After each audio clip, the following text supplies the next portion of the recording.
there you are. I was wondering how long you keep walking that tired old road, pretending you weren't looking for me. Come, sit.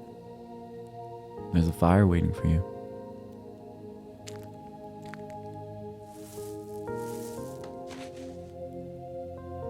You felt it, haven't you? That hum beneath your skin? The days tilting towards chaos? The nights heavier somehow? It's not just the season changing, it's the world. And you've been carrying that knowledge quietly, long enough to wonder if it's following you. You don't know my name? Good. That means I've been hiding well. But now that you're here, you might as well know it. Old Coyote, trickster, storyteller, dancer between the living and the dead. I've watched the suns rise and burn out. I've seen mountains turn to sand, empires to rubble. Everything is different. But in one thing, they're the same. When the darkness comes, most beings hide. But a few, just a few, light a spark. They write, they paint, they sing, they make, they fail, and then they try again. All in the face of hopelessness. Why? They make things that shouldn't matter when time is running out. And yet somehow, they matter more than anything.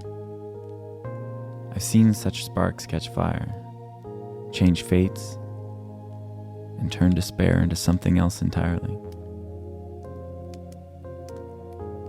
And that's the story I've come to tell you. It's a story about hope where there should be none. About the way a single voice can ripple out into something vast enough to push back the dark.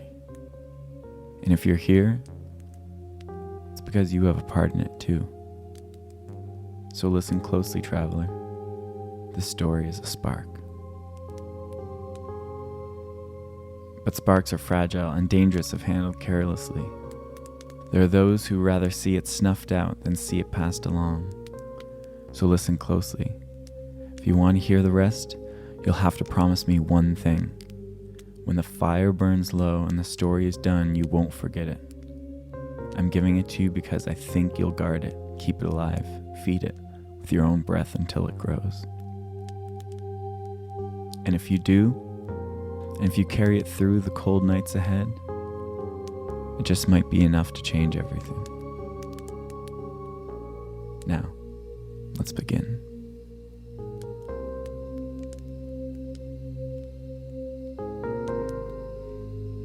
The embers of the fire swooped up, picked up like the shooting stars of the night sky.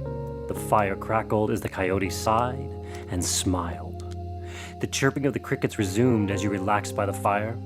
As you stared in the flickering flames, you could swear you saw a scene unfolding within the movement. Tenochtitlan, 15th century. A flock of white herons lifted from the canopy of a tree in Xochimilco, towards the north, cutting wide arcs through the soft morning haze. Their wings sliced the sky in perfect harmony, moving as one toward the shimmering heart of the Valley of Mexico. As they flew over the green agricultural outskirts, they soon came to the floating city of Tenochtitlan, a marvel of stone and water surrounded by lush gardens and cradled by the hills and volcanoes. Canals snaked like glistening arteries through the city, reflecting the colors of ornate banners strung high between market stalls and rooftops. The floating gardens bloomed with maize, their neat rows anchored in the lake. Men in loincloths cast their nets into the water, their movement rhythmic and precise. Women in bright shawls harvested corn and squash, their laughter rising like birdsong. Every gesture, every step, pulsed in tune with the rhythm of the land, in tune with the seasons, and the world buzzing around them. The herons swept across the causeways and into the heart of the city, where the main pyramid rose taller than the surrounding buildings. Today, the streets bustled with life as people gathered. Merchants from Texcoco, Otomi warriors, artisans from villages in the mountains, and poets from all corners of the empire gathered to bear witness to another celebration. The dancers and artists had the usual flair. Some of them had painted their face with ochre, turquoise, and some even wore ornate regalia with feathers. The air sang with drums and flutes, conch shells and rattles. As the herons swooped down towards the city, one heron broke from the flight path the others were on. This one flew low. Its wings stretched wide, casting a shadow across the steps of the pyramid. It circled once, twice, and then, in a shimmer of light and dust, it landed. It became a man. His transformation was effortless, feathers folding into robes, wings turning to arms, claws melting into golden ringed fingers. Where the bird had stood, now stood the life of the party, Huehuecoyotl. The old coyote, the god of laughter and lies, of music, art, stories, and trouble. A deity no one prayed to for protection, but all invited to the party. He wore a painted yellow stripe across his face, his long hair framing his sharp features. His headdress was shaped like a snarling black coyote, his obsidian eyes glinting in the sun. With a bark of laughter, he leapt down the pyramid steps, not like a king descending from a throne, but like a child racing into a carnival. He shed shapes as he danced and weaved through the crowd. Man, beast, shadow, woman, coyote. The crowd cheered. Dancers spun around him, and he fed off their energy as he danced alongside them. A god among mortals who did not kneel, but celebrated. He was chaos and joy, motion and myth. He was pleasure and pain. He was a storm, but with a character that seemed evocative of the wilderness itself. Chaos and wisdom. Everything the humans wish they could be, and everything the other gods didn't dare to touch. This was not worship. This was life, and Huehuecoyotl relished in it. But even as he danced, even as his howls rose in song and mischief, his eyes scanned the horizon. No one truly knows what a day holds in store for us. You know that moment when you hold your breath in anticipation for something you can feel? That moment between action and consequence when the world holds still. That breath before the plunge, the crack forming in a foundation. The calm before the storm. Well, he could feel it. Something was coming. Mexico City, 2025. The bar was packed. Drums pounded through the floorboards as if they hadn't stopped in 700 years. Huehuecoyotl sat in the corner booth, legs stretched out, sipping from a tall glass of something electric blue. No one noticed him, as his presence there was as commonplace as the posters on the wall. They saw a strange man, in layered clothing, too many necklaces, with wild hair. The regulars here knew him as the boss, but to most, he was just another face in the crowd. That's how he liked it, though. That was the best trick of all, to be forgotten by history and still pull its strings. The performer tonight was so full of energy. His act tied the room together in a celebration of joy. As he watched the bouncing people and relished in the laughter and celebration all around him, something didn't feel quite right tonight. A strange, looming feeling tugged at him and drew him outside. He'd heard people refer to feelings like this before as longing, yearning. But all those human words for feelings couldn't encompass what he felt. He had seen this exact spot in the city go through so much change. Once there had been joy, flowers, copal, laughter, and song. Once there had been blood and fire, no song to be heard in so many years. And today, once again, there was copal, conch shells, and dancers, with a few bars and taquerias. He stepped from the curve, pulling a cigarette from a sleek engraved box he pulled from his jacket's chest pocket. And next to the box was something else. A cold piece of obsidian. What was that doing there? The flint knife he now held in his other hand caught the light's reflection from the city's flickering. It was an old, obsidian piece, older than memory, and just about as old as the first people to ever consider this valley their home. And then, a girl barreled into him, rushing out of this locale with a baggy jacket and wild short hair. The blade slipped from his hand and shattered on the cobblestones. I'm so sorry, boss. She blurted out, barely slowing down. Yaretsi. He sighed and watched her disappear into the crowd, her footsteps already part of the city's heartbeat. Huehuecoyotl looked down at the broken blade. Slowly he crouched, collecting the pieces, a crooked smile growing on his face. He wasn't so bored anymore. The game was on. Yaretsi didn't stop running. The Zocalo unfolded around her in a blur. The plaza stones beneath her feet, the scent of roasted corn and exhaust, the symphony of car horns and street sellers and performers. People stuck in a gridlock as she dashed through cars and pedestrians.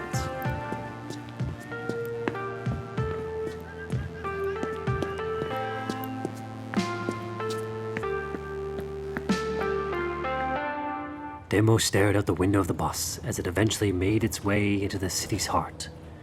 Cuauhtémoc, or Themo, as he was known by most folks, watched the skyline swell before him. Glass towers, colonial churches, murals painted on garage doors and along the sides of buildings. It seemed to never end.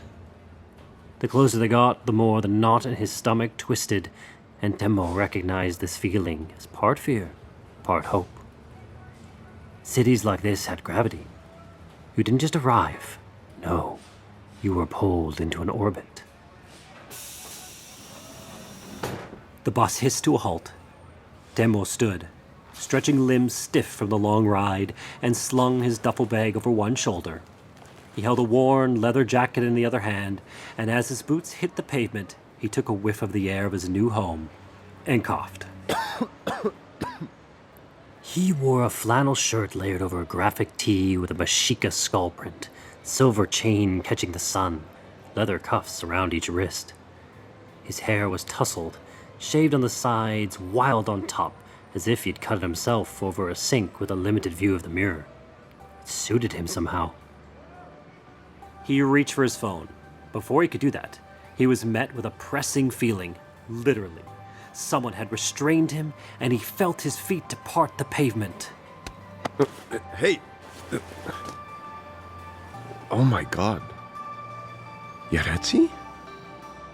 He laughed as his friend wrapped her arms around him in a rib-crushing hug. You actually made it. I can't believe you're here. You kidding? I wouldn't miss it for the world. Besides, deep down, he knew moving here, as shocking as it was, may be the only option he had left.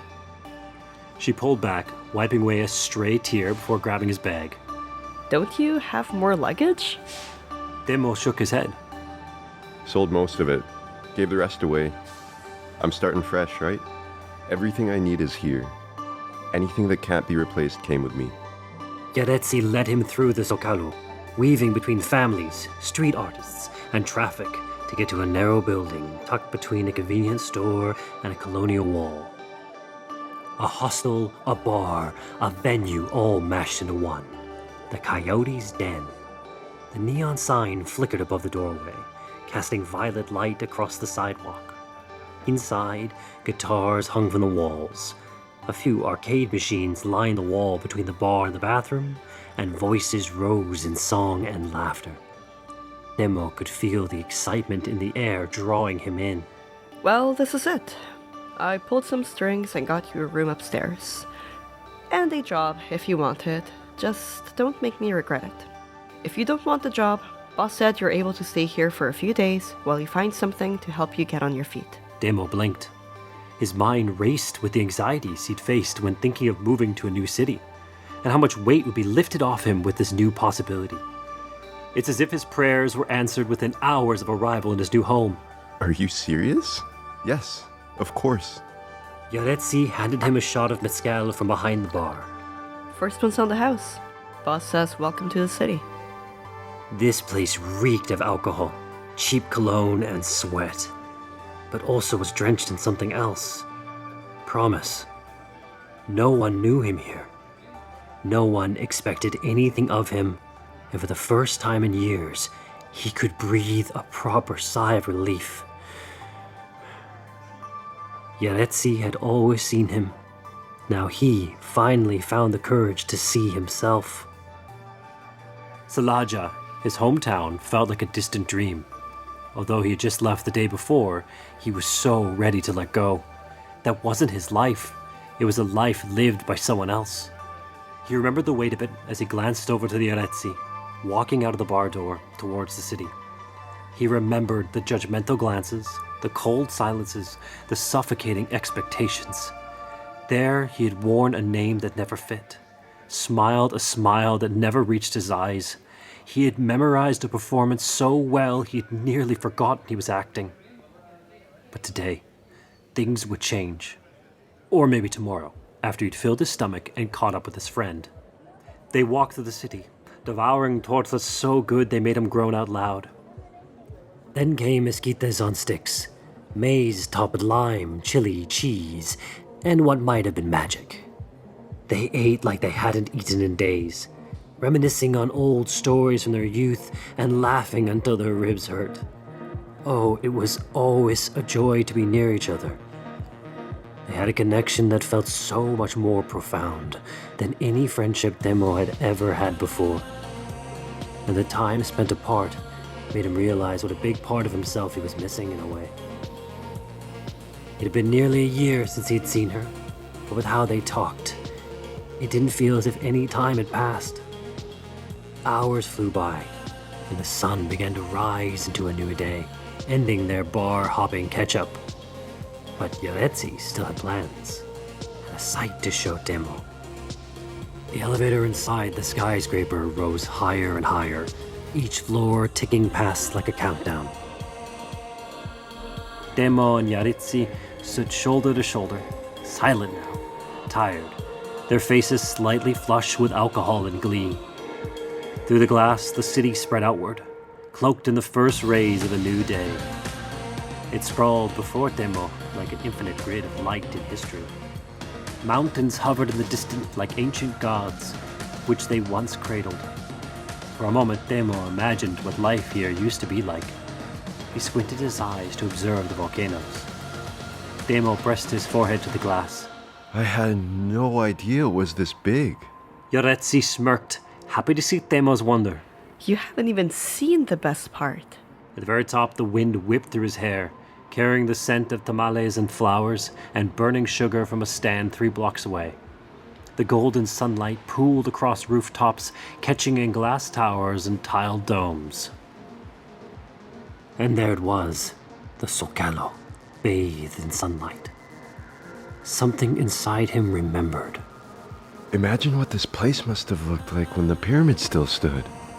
Imagine that centuries ago. This was still a sprawling city. Every child had an obsession growing up. For Themo, it wasn't Vikings, pirates, or dinosaurs. It was the Mexica and the stories they told. The people that lived in this city and the gods their stories conjured up. Themo had visited the city once, a long time ago, as a child. That wonder and awe still drove his curiosity and excitement as an adult. Mexico City stood under millions of feet, walking over it every day. It was shaped by millions of stories, of lives lived and secrets too. Alive, breathing, taking shape. A mosaic of centuries, shared experiences, grief, joy, and a complex history that continued to be written every day shaped this place into something unlike anything Themo had ever experienced. Welcome home, She said, inching closer to her friend. Themo closed his eyes, heart pounding. The wind, the music, the view. It was all too much, and exactly enough. This moment, this skyline, this feeling, it was everything he'd been chasing, and finally it was right before him. Little did he know, something else was chasing him.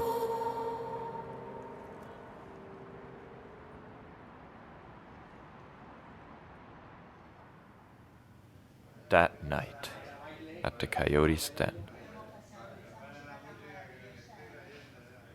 The hostel was still as the last patrons of the bar stumbled out into the night.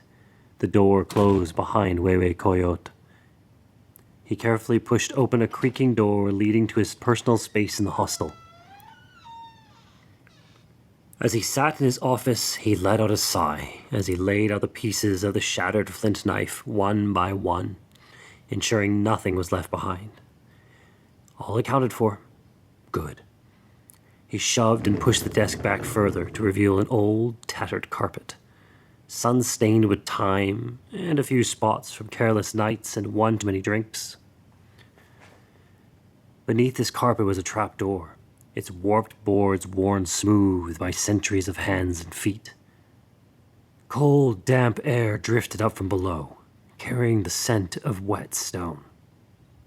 He lifted the hatch and descended barefoot into the darkness.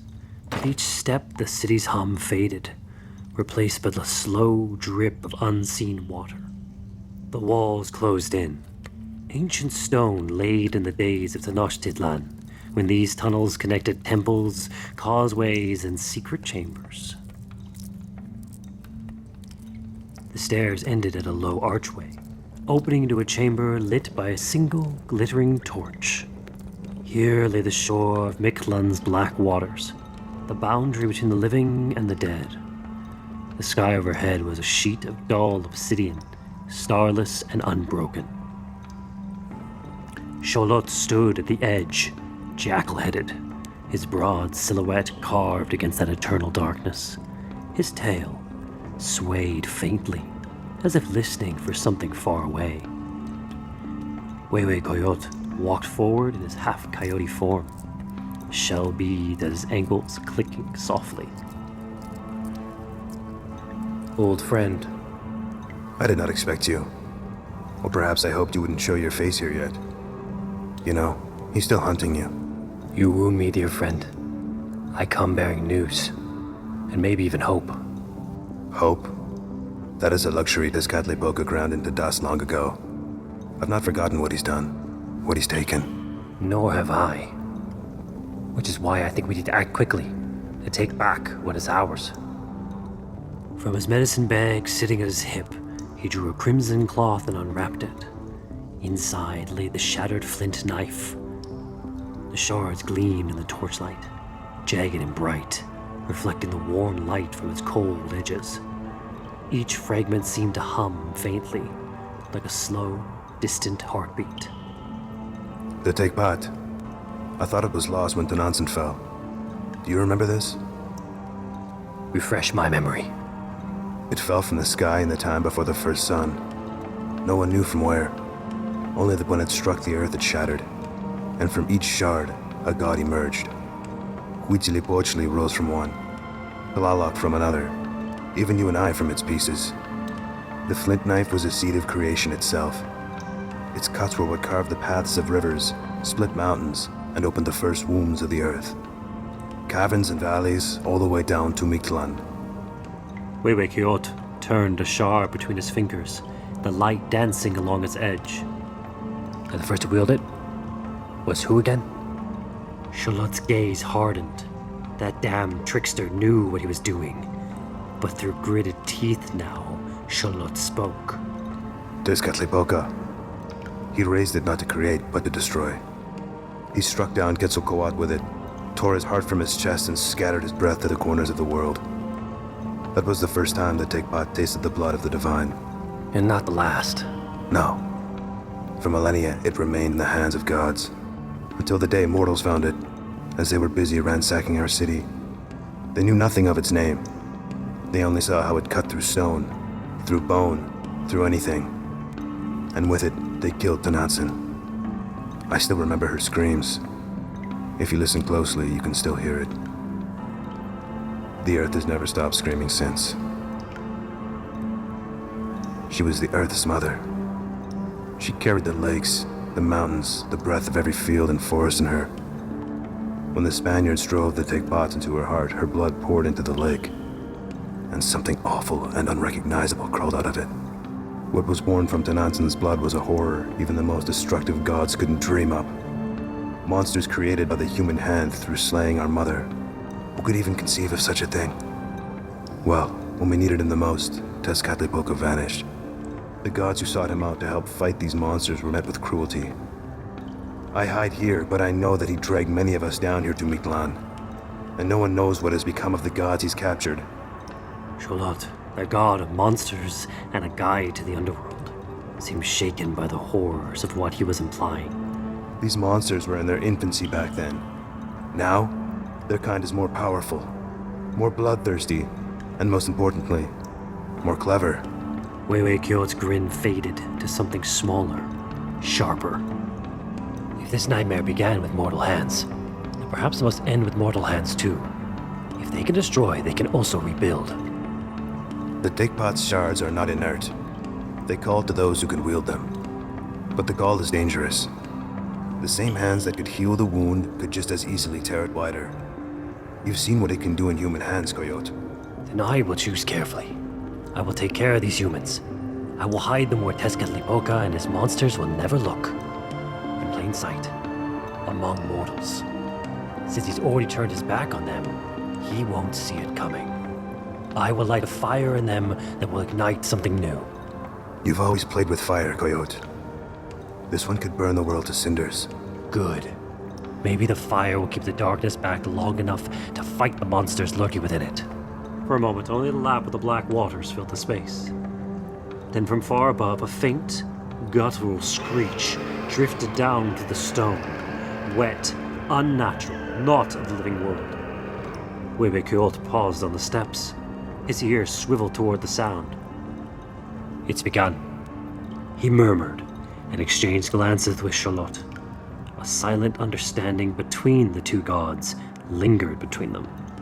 As Huehuecoyotl made his way out of Mictlan, something other gods couldn't do. He climbed the wet stone stairs that led up to the bar once again, shells jingling with each step as he began whistling softly once more. When the trap door shut above him, the waters of Mictlan rippled once, then stilled.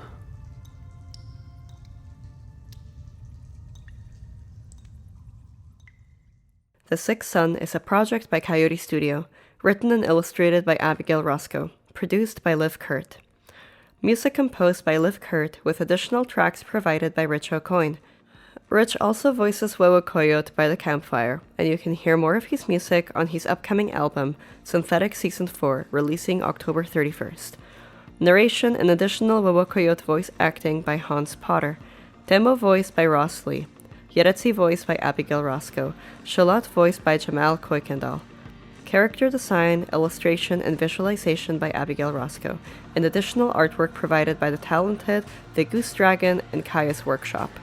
To our listeners, I want to thank you all from the bottom of my heart and to everyone who has supported this independent project. We're excited to continue and keep growing, and if you'd like to support our work and gain early access to concept art and episodes, please join our Patreon. Coyote Studio is a disabled and queer-owned studio. I'm proud to celebrate my Mexican heritage, and we are committed to respectful representation of cultural themes, queer characters, and the dialogue around intersectionality. And while this show celebrates Mexica mythology, it was recorded on the unceded territory of the Musqueam, Squamish, and Tsleil-Waututh nations.